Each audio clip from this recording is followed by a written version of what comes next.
എറണാകുളം ലോക്സഭാ മണ്ഡലത്തിലെ ഞാറക്കലിലാണ് വോട്ട് വഴിയിൽ എത്തി നിൽക്കുന്നത്. അവിടുത്തെ വോട്ടർമാരുടെ തെരഞ്ഞെടുപ്പ് പ്രതീക്ഷകൾ എന്തൊക്കെയാണെന്ന് നോക്കാം. നമസ്കാരം. മീഡിയ വണ്ണിന്റെ വോട്ട് വഴിയിൽ പ്രയാണം തുടരുകയാണ്. എറണാകുളം ലോക്സഭാ മണ്ഡലത്തിലാണ് നമ്മളിപ്പോൾ ഉള്ളത്.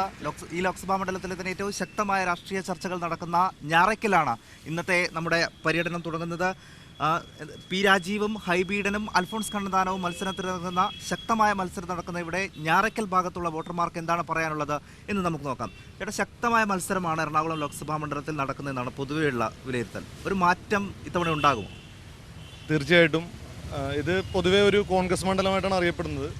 പക്ഷേ ഇത്തവണ പി രാജീവ് എന്ന വ്യക്തിയുടെ സ്ഥാനാർത്ഥിയോടുകൂടി മണ്ഡലത്തിലെ ചർച്ചകളായി മാറി മറിഞ്ഞിരിക്കുകയാണ്. ആര് ജയിക്കും എന്നുള്ളൊരു വ്യക്തമായ ഇതിലേക്ക് നമുക്ക് പറയാൻ കഴിയില്ല. പക്ഷേ പി രാജീവിൻ്റെ ഒരു വ്യക്തിപരമായിട്ടുള്ളൊരു പുള്ളിയുടെ കഴിവുകളും പുള്ളി കാലങ്ങളായിട്ട് മണ്ഡലത്തിൽ സജീവമായിട്ട് തന്നെ വരുന്ന ആളായതുകൊണ്ടും ഇവിടെ രാജീവിന് ഒരു സാധ്യത എല്ലാവരും പറയുന്നുണ്ട്. പക്ഷേ എന്നിരുന്നാൽ പോലും ഇവിടുത്തെ ഒരു രാഷ്ട്രീയ സാഹചര്യം അനുസരിച്ചിട്ട് UDFൻ്റെ ഉറച്ച മണ്ഡലമായി ആണ്. അതുകൊണ്ട് തന്നെ നമുക്കൊരു ഫോട്ടോ ഫിനിഷിലേക്കായിരിക്കും ഇവിടെ കാര്യങ്ങൾ നീങ്ങുക എന്നുള്ളതാണ് ഇപ്പോഴത്തെ സാഹചര്യം. അതായത് UDFകാർ പറയുന്നത് അവരുടെ ഉറച്ച മണ്ഡലം, നേരത്തെ ചേട്ടൻ പറഞ്ഞ പോലെ ഉറച്ച മണ്ഡലം എന്ന് അവർ അവകാശപ്പെടുകയും എല്ലാ കാലത്തും ജയിക്കുകയും ചെയ്തിട്ടുണ്ട്. ഇത്തവണ ഒരു മാറ്റം ഈ മണ്ഡലത്തിൽ ഉണ്ടാവുമോ?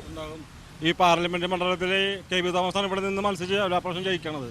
അദ്ദേഹം ഈ മണ്ഡലത്തിനായിട്ട് ഒരു പരിപാടി, ഒരു വികസന പരിപാടിക്ക് ഒരു മുൻകൈ എടുത്തിട്ടില്ല. അതുകൊണ്ട് ഈ പ്രാവശ്യത്തിൽ പി രാജു നല്ല വൻപുരുഷത്തിൽ വിജയിക്കുമെന്നാണ് ഞങ്ങളുടെ എൻ്റെ ഒരു മനസ്സിലിരിപ്പ്. ചേട്ടാ, എന്താ ഇത് യുവാക്കൾ തമ്മിലുള്ള ഒരു പോരാട്ടമാണെന്നൊക്കെയാണ് മൊത്തത്തിൽ എറണാകുളം മണ്ഡലത്തെ വിലയിരുത്തുന്നത്. ഹൈബീഡനായാലും യുവതയാണ്, പി രാജീവ് ആയാലും പാർട്ടിയിലൊരു യുവ നേതാവാണ്. എങ്ങനെയായിരിക്കും എറണാകുളം ഇത്തവണ ചിന്തിക്കുക? എറണാകുളത്തിന് കിട്ടാവുന്നതിൽ ഏറ്റവും നല്ലൊരു സ്ഥാനാർത്ഥി പി രാജീവ് തന്നെയാണ്.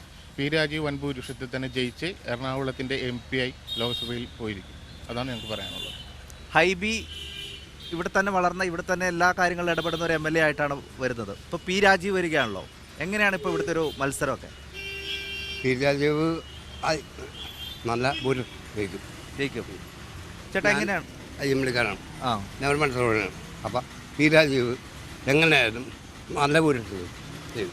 ചേട്ടാ, നിരവധി വിഷയങ്ങൾ ചർച്ചയാവുന്നുണ്ടല്ലോ. ഇപ്പോൾ നോട്ട് നിരോധനം വന്നു, ഇന്ധനവില വർധനവ്, അങ്ങനെ ഒരുപാട് വിഷയങ്ങൾ ചർച്ചയാവുന്ന തെരഞ്ഞെടുപ്പാണല്ലോ. എറണാകുളം മണ്ഡലത്തിൽ എന്തൊക്കെയാണ് പ്രധാനമായും ചർച്ചയാവുന്നത്? എറണാകുളം മണ്ഡലത്തിൽ എന്ന് പറയുമ്പോൾ എറണാകുളം മണ്ഡലത്തിൽ ഇപ്പം തന്നെ ജനറൽ ആസ്പത്രി അങ്ങനെയുള്ള പല കാര്യങ്ങളിലും ഈ രാജീവ് നല്ല കാര്യങ്ങളൊക്കെ ഒരുപാട് കാര്യങ്ങൾ ചെയ്തിട്ടുണ്ട്. അതുപോലെ തന്നെ അതൊക്കെ ജനങ്ങളിലേക്ക് ഇറങ്ങി ചെയ്തിട്ടുണ്ടാവും. അതുകൊണ്ട് രാജീവിനാണ് കൂടുതൽ മുൻതൂക്കം. മത്സരം ടൈറ്റായിരിക്കുള്ളൂ, എന്നാലും പി രാജീവ് തന്നെ ജയിക്കുമെന്നാണ് പ്രതീക്ഷ. ഒരു കേന്ദ്രമന്ത്രി തന്നെ മത്സരത്തിന് ഇറങ്ങുകയാണ് ഇവിടെ, അൽഫോൺസ് കണ്ണന്താനം. അത് ഏതെങ്കിലും തരത്തിലൊരു ചലനങ്ങൾ ഉണ്ടാക്കുന്നുണ്ടോ? ഇല്ല, BJPക്ക് ഈ മണ്ഡലത്തിൽ അങ്ങനെ പ്രത്യേകിച്ച് ചാൻസ് ഒന്നുമില്ല. പിന്നെ രാജീവ് 5 വർഷം രാജ്യസഭ MP എന്ന നിലയിൽ മികച്ച പ്രവർത്തനം അദ്ദേഹത്തിന് സഹായമാകുമെന്ന് വിചാരിക്കുന്നത്. അപ്പോൾ അത് വോട്ടായി മാറും. വോട്ടായി മാറാം. രാജീവ് കഴിഞ്ഞ 5 വർഷത്തെ രാജ്യസഭ MP ആയിരുന്നുള്ള മികച്ച പ്രവർത്തനം വോട്ടായി മാറാൻ സാധ്യതയുണ്ട്. UDFൻ്റെ മണ്ഡലമാണെങ്കിലും സെബാസ്റ്റ്യൻ പോളും സേവ്യർ റേക്കിലൊക്കെ LDF സ്ഥാനാർത്ഥിയെന്ന് വിജയിച്ചിട്ടുള്ള മണ്ഡലം തന്നെയായിരുന്നു. അതുകൊണ്ട് രാജീവ് തന്നെ ജയിക്കുന്ന പ്രതീക്ഷ. റൈറ്റ്. അപ്പോൾ ഇതൊക്കെയാണ് ഒരു അട്ടിമറി പ്രതീക്ഷിക്കുകയാണ് ഇവിടെയുള്ള ആളുകൾ. UDF അവരുടെ ഉറച്ച കോട്ടയാണ് എന്ന് പറയുമ്പോഴും ഒരുപക്ഷേ രാജീവ് ഒരു അട്ടിമറി വിജയം നേടിയേക്കാം. അപ്പോഴും UDFൻ്റെ ശക്തി അവർ കുറച്ച് കാണുന്നില്ല. അവർക്കും നല്ല പിന്തുണയുള്ളൊരു മണ്ഡലമാണ്. ഒരുപക്ഷെ ഒരു ഫോട്ടോ ഫിനിഷിങ്ങിലേക്ക് പോയാൽ പോലും അത്ഭുതപ്പെടാനില്ല എറണാകുളത്തെ സാഹചര്യം എന്നുള്ളത് തന്നെയാണ് ഇവിടെ നിന്ന് മനസ്സിലാക്കുന്ന കാര്യം. എന്തായാലും വോട്ട് വഴിയിൽ പര്യടനം തുടരുകയാണ്. മറ്റൊരു സ്ഥലത്ത് വെച്ച് വീണ്ടും കാണാം. നമസ്കാരം.